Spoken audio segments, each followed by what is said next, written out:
Dahil Sabado ngayon guys, magluluto tayo ng gulay.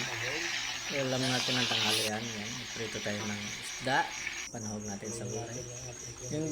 Yung kamatis, nagpigat yung kamatis. Nilagyan na rin natin ng sibuyas na tampaots. Yan nilagay natin sa gitna yung isda na panahog natin. Tapos ilagay natin yung gulay.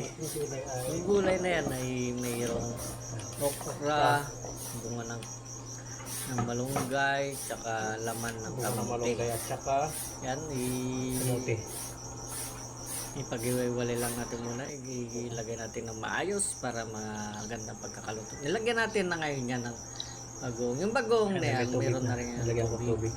Ngayon, dadagdagan pa rin natin ng tubig yan kasi hindi naman pwede yun. Ngayon lang yung inilagay natin.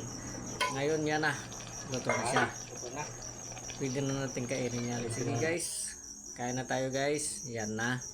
Luto na. Kain tayo. Magandang tanghali sa inyo.